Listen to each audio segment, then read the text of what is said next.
Hello, I'm Martijn Gaat and this is Does Logistics Matter? A podcast on trends and innovations in supply chain and logistics. Answering yes to the question today is Oscar Morales, co-founder of Sifty. In this episode, we talk about global supply chain challenges and their impact on customs operations, how small errors in data entry can have large consequences, how digitalisation and automation can increase the effectiveness and efficiency of customs brokers, and how ecosystems of data combined with the right technology will further enhance the capabilities of customs brokers. Hi, Oscar. Welcome to the show. Thank you, Martin. It's a pleasure. The first question on this show, obviously, is always, does logistics matter? Of course, yes. Short answer is yes. Long answer, or a longer version of that is, do you care about 50% of the gross domestic product of the world, which is trade? So, yeah. How did you yourself end up working in the logistics industry? Well, when I was a teen still, you have to make one of these big decisions of your life, which is what do you want to study in university, right? What's your future going to be like?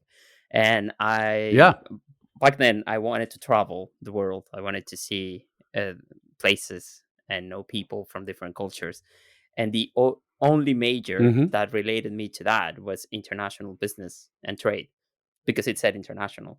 So that's why I got into it. It might sound silly, and I tried to pull out of it a couple of years back, and about 4 or 5 years ago. But then my past reconnected with me in the logistics and international trade, so I'm back into it. I once the industry grabs you, it's hard to let go. At least that's my feeling. I think a lot of people, if you ask little kids what they want to be, they want to be an astronaut, or they want to be a doctor, or they want to be a lawyer. Not many mention anything in logistics. Yeah. And it's one of the most exciting industries to work in, industry and supply chain. And especially, I guess, looking at recent developments. I mean, supply chains have gone through quite the, how should I say this? Well, let's call it an interesting period, right? Yeah, it was quite exciting. I think the pandemic got us in a health awareness for everyone, but it also got the industry, the international trade industry, very aware of difficulties. Well, yeah. I mean, the factory of the world grinded to a halt, and a huge delays. Then, when everything started again, we had a lot of congestions at ports. I mean, supply chains were, were well, everybody was scrambling to get back on track. And so, what would you say are key elements in an industry that that struggles with these kinds of challenges? How does the industry what does the industry need to effectively overcome these challenges? Right. The short answer is technology, right? In either hardware, software, or a combination of Yeah. both.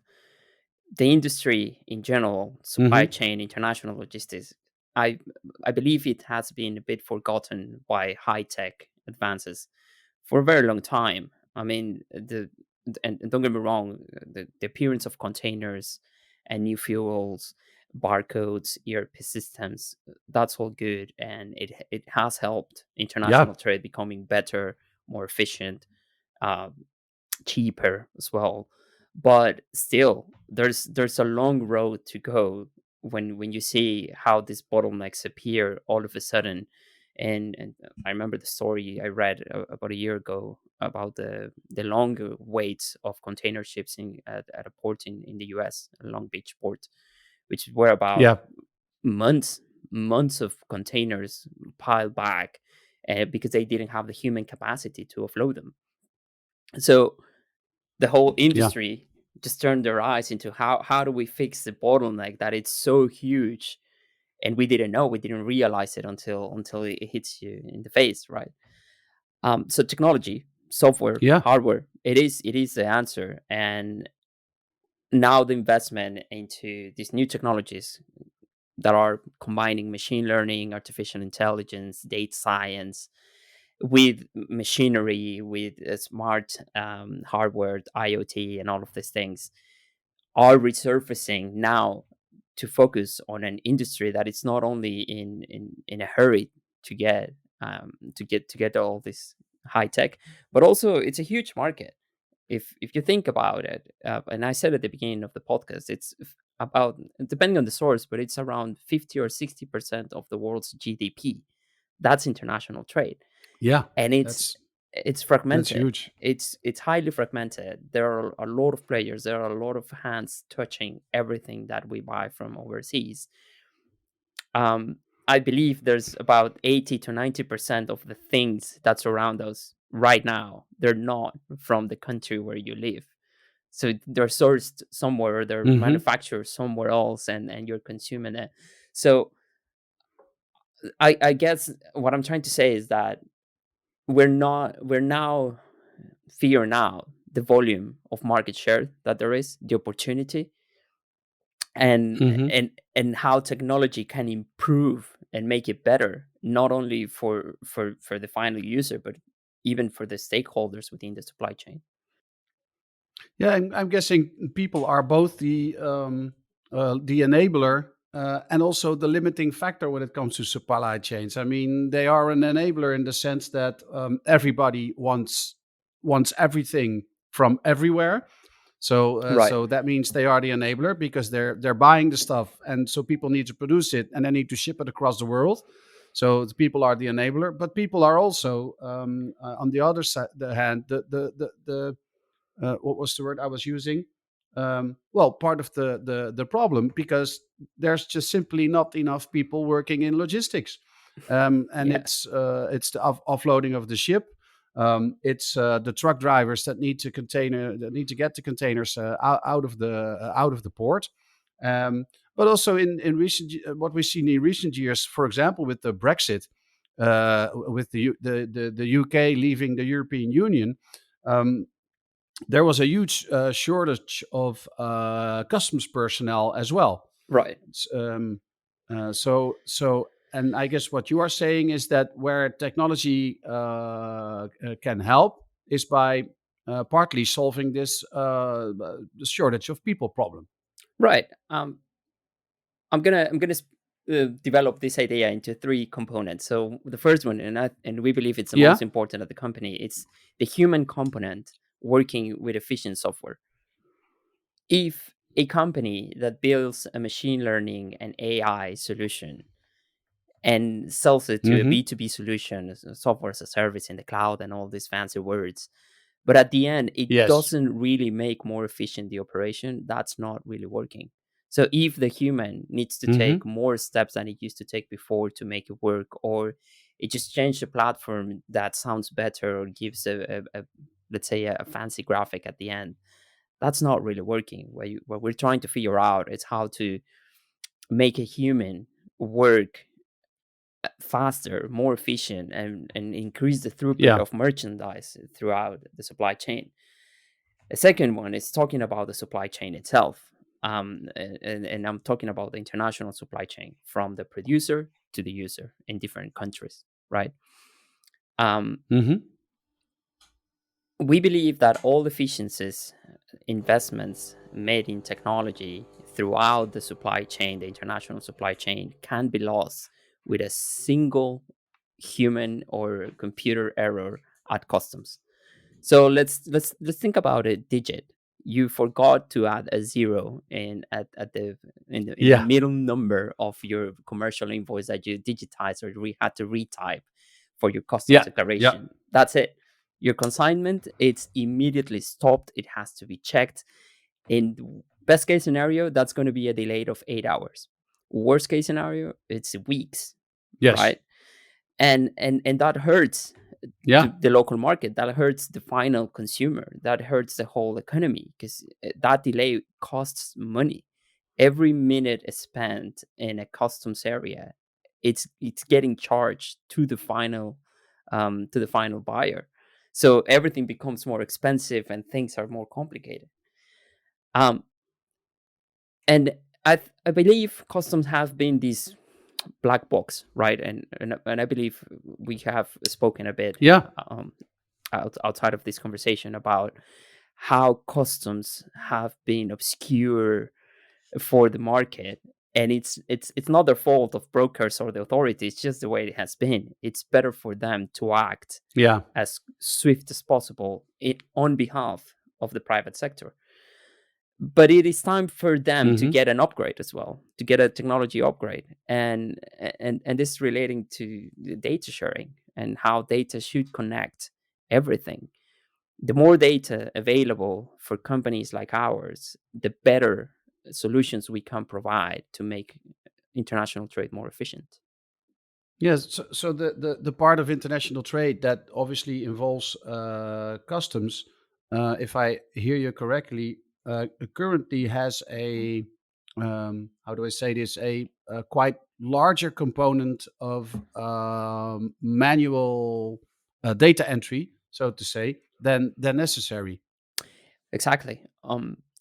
So every international trade operation has two sides, right? An export and an import. And it has a economical background Yeah. behind it, which is the balance of payments. Countries like to export because that means you're selling, and countries don't really like to import because that means you're Yeah. buying, right? And it doesn't look very well Yeah. in the country's balance sheet. But still, that means that regulations at exports are a bit softer. It's easier to export something than importing something, and that creates an Yeah. unbalance with Yeah. how the data is shared and the quality of it. Because if export is easier, you don't really care much about what type of information you present, because it's going to go through, it's going to leave the country because you're selling. But at import, where regulations are Yeah. higher, where you need to really pay attention, you have hordes of people Hmm. working in tons of documents, digitizing or follow them up and creating these digital folders or even physical binders of information that they have to present to the authority in some countries, Yeah. which is crazy thinking Yeah. about today's age, and we're still using a lot of paper to trace back where the merchandise is coming from and how to handle it.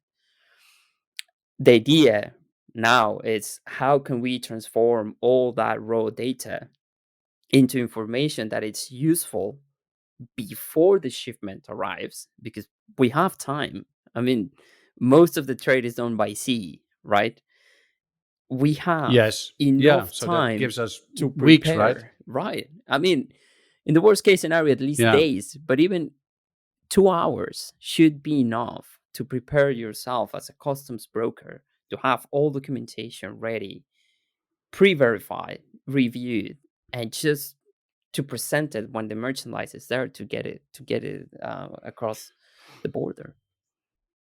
So how do these customs brokers work now, and how do you believe should they be working? Right. So there are some systems that are helping them trace documents from origin Yeah. to their actual point of the supply chain. And these systems are really good at putting back all the different documentation that they need to prepare for. However, there is Yeah. an essential document in every country that is different, or every market, because the European Union is a single market, right? Which is called the customs declaration. Yes. Even within the European Union, a customs declaration is not the same in Spain as it is in the Netherlands or in Germany.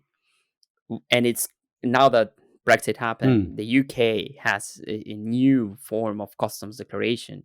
And while the Yeah. variables, the data is the same, because you're dealing with a commercial invoice, a bill of lading, an insurance payment, a truck's invoice. I Hmm. mean, these are the same data points. The way you put them and present them to the Yeah. authority changes a lot. So customs brokers are agencies that are experts in dealing with how this information changes and how the government updates have to be inputted into this new into customs declarations. And the way they do it right now, it's a lot of manual work, like you said Mm-hmm. before. So they receive all these documents, either have it in digital form or printed, and then they start filling out a customs declaration, which is a tiresome, long process, especially if you think about that. A lot of this merchandise, it's uh, it's the same. It crosses the border over and over the same Yeah. week. Let's say if you're thinking about fruits and vegetables, perishables, clothing, even some leisure items like video Yeah. games Yeah. and stuff like that, it's the same item crossing the border in a periodical basis. And still, while some operations have been automated, most of the work at customs has to be manually inspected and has to be redone every time a new transaction appears. Now, I am not talking about big companies, right? Because big companies have their end-to-end integration, and that makes it easy for them. Yes. But that's only about what, 30-40% of the trade. You have a big chunk of operations that Mm-hmm. have to be done manually. So these are the operations that hold back international trade and sometimes can increase the price and the cost of things. Yeah, and correct me if I'm wrong, but the people doing a lot of this manual data entry in these customs brokers offices are are not your um, like unskilled data entry clerks that just have learned to you put this information there, you put this information there. These are actually highly skilled and trained customs declarants with a lot of experience and a lot of knowledge, wasting away their time on inputting data, right? Well, you have both. You have these very experienced people at the top of teams of entry level clerks, customs Uh huh. clerks that are learning their path towards it. But then for every, let's say, for every manager, you must have about 10 to Mm-hmm. 15 new entrants to the industry that are learning. And but still, if Yeah. you have a team of 15 people working towards preparing 2-3 declarations a day, it is insane. And I'm talking about declarations, large customs declarations with large invoices. Imagine a container with 400 to 500 Mm-hmm. different items within like the same container, different categories, different descriptions, different prices, different commodity codes, different everything, right? So they have to sift through all of this data manually, and they have to go to the manager and ask Yes. questions. And the idea at Sifty, what we do as a company is how can we ease this bottleneck and streamline the process so that the next time they see a repetitive consignment, they can do it in under 20 minutes rather than 2-3 hours with a team, just one person review the information. Like you say, they get experience from these transactions. So Mm-hmm. our company aims for that. How to ease these repetitive, low cognitive activities, because you said it. Maybe their time is being wasted, and this needs to be a swift process, very very fast, easy, because you know what's coming. You know that you've done it before. Perhaps you can't remember it freshly because as humans, our brain is not made to recognize patterns quickly. Our brain is to analyze complex Mm-hmm. situations and create conclusions and to give advice. But computers are really good at recognizing patterns. So that's why this human and computer element at Safety is very important. So can you give an can you give an example? Sure, So like an example case of a ship coming from China, and exactly. what kind of shipment, what kind of reasoning would the custom? So where's the gain in efficiency? Can you describe what happens? Right. Let's think about that example from China. a container with 500 different home decoration and furniture things in it.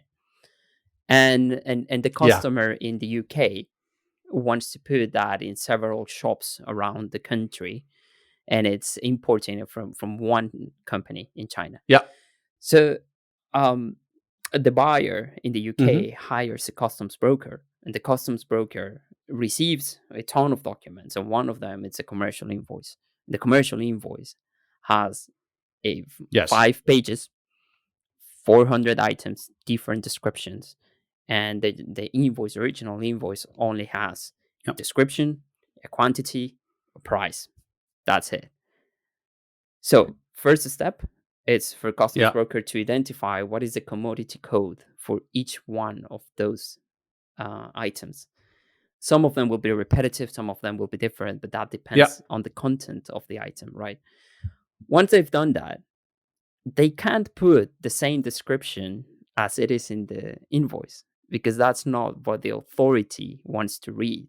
So they need to find, even if it's in English, even if it's in the same language, right? They need to think about the last transaction, the similar transaction that they did with a similar commodity, and put the description that the authority read and approved. Because that's the easy way. That's the easy way to get something through. Because I've done it before. It was well done. It was authorized. Taxes were paid. Things were declared in the correct way. So let's do it again the same way. And that's a part that takes a lot of time. It could take about 10 to 20 minutes for every item. Now, Sifty, on the other hand, does a pattern recognition of the description with perhaps a serial number, a part number, a combination of the data points that it's in the invoice, and pulls back the latest approved information that has been uploaded as a feedback to the system to autocomplete that part of the customs declaration. So within 5 minutes in our system using Sifty, a customs worker can have a pre-filled customs declaration. The next 15 minutes, it's on their side, on their system, to finalize filling up whatever legal requirements or changes need to be made. But we've gone through a process of retyping and researching information and remembering things to let the system analyze, let the system think about finding these patterns for me, pre-fill the customs declaration, and then I will supervise the work of the computer. So the human, the clerk, the customs clerk, becomes a supervisor rather than a data entry expert, which makes it better for their. I mean, we're touching as well here work environment. They feel better at their jobs. It's more efficient, less stress. They can go home early or on time whenever they finish their tasks. They can process more invoices within the same amount of time. Yeah, and they can also make more use of their knowledge and expertise and add value to the process instead of simply keeping the process going. Is what? Which is where they make the most money, right? The customs broker will get a fixed amount of money for a container with 400 items or with one item. They make the same amount of money. But their main, what I believe should be their main business, is this advice and consultancy job of guiding companies and private entities through the process of commercializing international. So when you're talking about digital transformation and analyzing data in a customs environment in international trade, you're talking about looking at all the available data and then translating that into the data in such a way as the specific customs authority that you have to deal with wants it presented. I mean, what you're saying is for some you need like wooden table, 4 legs, and another needs table wood, 4-legged table would as a Right. description, Right. while a human would say like, yeah, well, it's the same, right? It's That's just exactly the same. it's a And then table. the customs authority says, no, it's not the same. Yeah. Yeah. Yeah. Precisely, that's the case, and we saw it recently with one of the invoices that we're handling from Spain to the UK, where the company is based in the Netherlands. Mm-hmm. So this is a 3-country operations, right? So the company in the Netherlands sends an Yeah. invoice in English to the customs broker in Spain and the customs broker in the UK. The invoice in English has all the Yes. descriptions of vegetables, fruits and vegetables. And let's think about bell peppers, sweet peppers, Yeah. or green peppers, whatever you want to call them, Yeah. because they're the same thing, right?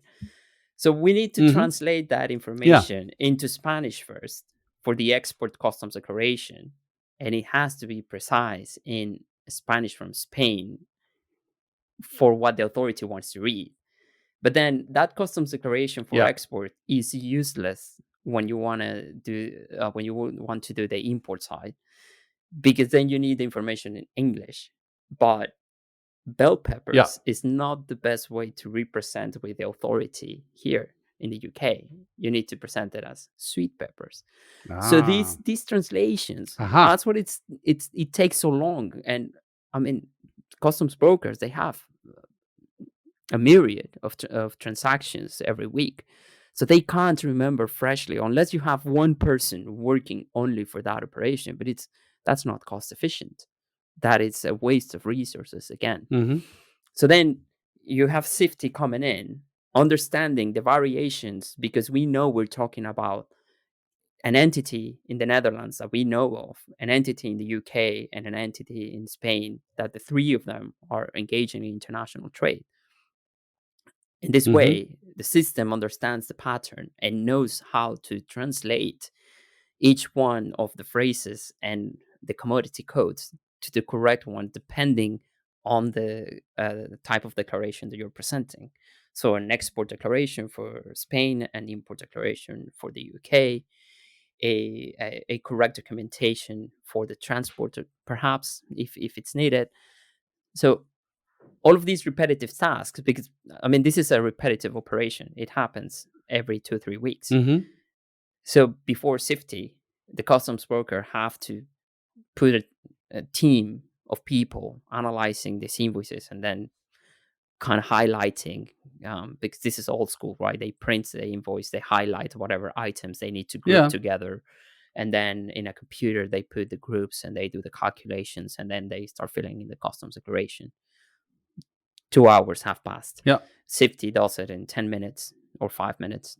And then the broker or the clerk needs to just analyze, see that everything goes well, and that's it. Send it over. Yeah. Are there other ways that customs brokers can further digitize their operations, additional to automatically analyzing documents and generating the needed documents? There are other bottlenecks presented at customs brokers, which is a risk assessment for certain type of merchandises, right? They don't Mm-hmm. really know the probability of a good to be reviewed by the authority or not until they see the material. Yeah. This means that they need to wait for the container, for the shipment to arrive and open it and see what it actually is, because the invoice doesn't really tell the whole story, especially if this is a new item they're processing.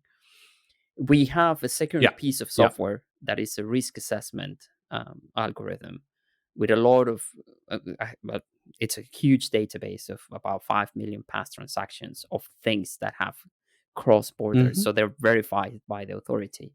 And with that knowledge, we can tell the customs broker, you have this container with 500 items, out of which perhaps a percentage of them will be reviewed by the authority. So you need to be aware of, and perhaps separate them and create a separate customs declaration so that the bulk of the container can go smoothly without problems, and don't even think about it. And then focus your attention on Yeah. these products. It works very well for international parcels because that's also international trade in a different level. If you imagine an operation of international parcels at an airport, it is a conveyor belt that it's usually overwhelmed with Yeah, it's crazy. boxes. I mean, Yeah. I'm pretty sure you've seen it. The first time I saw it, I thought, and there were only Oh two yeah. people at the end of the conveyor belt getting each box out of it and Hmm. deciding what to do with it. It is insane. So this our software at Sifty, parcel Yes. sifter, Yeah. Yeah. allows the clerk or the authority to quickly analyze throughout a complete manifest of things, 4,000, 5,000, whatever amount you want, within minutes, and make a split between the ones that they're low risk, so let them go, and perhaps do a physical inspection, a paperwork inspection, something that goes very quickly.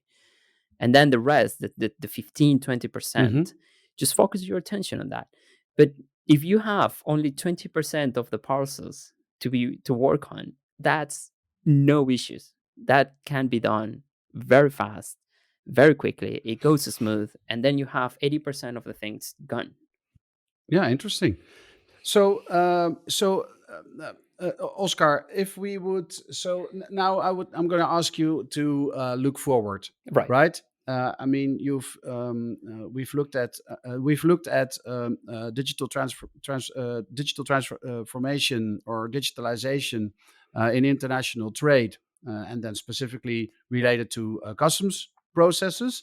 So, if you would look 5 or 10 years into the future, just pick up your crystal ball. The listeners can't see it, but just pick it up. Yeah. And what do you see in there for the next 5 or 10 years when it comes to further further enhancement of global trade? Right. So like you said, we talk about digitization and how certain ports around the world are creating these ecosystems of data.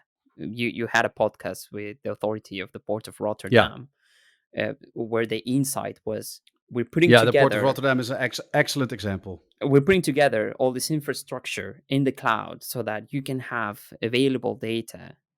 But the main question is to do what, right? And the US authority is doing the same, Hmm. building an infrastructure in the cloud with blockchain and security to have all this data.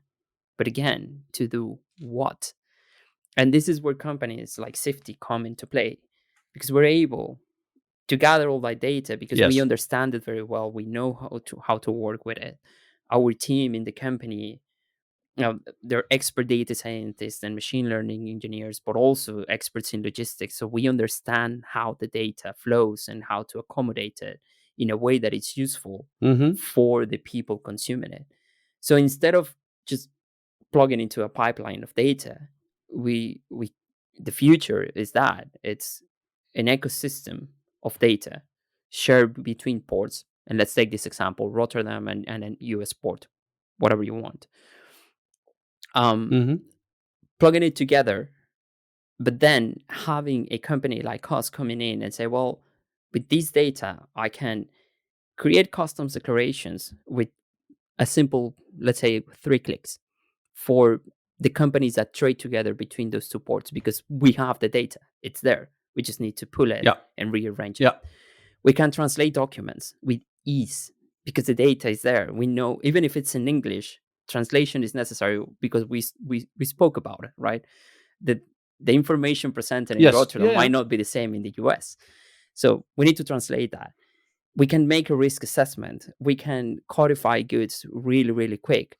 We can pre-verify transactions and give a risk assessment for even companies. Now it's not even merchandise; it's companies. So creating a trust environment between the trade of those two ports. Now, if you put that into a 10-year perspective, and here's the crystal ball, Safety is designing the operating system of international trade, which is a high level cloud Mm. sitting above trade for companies and ports and authorities and whatever stakeholder wants to plug in into our services. to consume the data, but not only as raw data, but to consume insights, to get information so that they can decrease the time of processing each one of the transactions. And I'm going to make an emphasis again for customs brokers because of what we said at the beginning. We believe it's the highest risk at this international supply chain. A single failure there, it's a huge delay, right? Second of all, they're human intensive. That's an immediate stop. Right, right. That's it. You kind of lose it, everything there. Second of all, you have a lot of humans working, a lot of people working at those companies. It's a human intensive work. Yeah. Which pairs very well with our software because our software needs humans to supervise and to give input and to give feedback to it. So we work together in that ecosystem. And finally, we create these efficiencies in order for them to grow their bottom line. We want them to get more money for every transaction. We release time for them to do what we spoke about, consultancy and advice and mentoring and helping company grow through international trade, while we leave the mundane, low cognitive, repetitive task to a system that is trained to do that, because that's what computers do best. Yeah, so you're creating a win-win situation. You're saying, yes, well, customs brokers make more money, but that's because they get more efficient. On the other hand, this is really beneficial for the companies using customs brokers because the customs brokers are using their time and their resources to add value for their customers,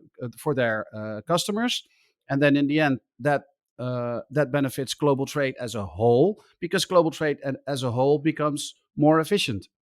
Right. Sounds like a plan, Oscar. Well, we're on our way. We're building we're taking small steps. We recently got an award from Innovate UK.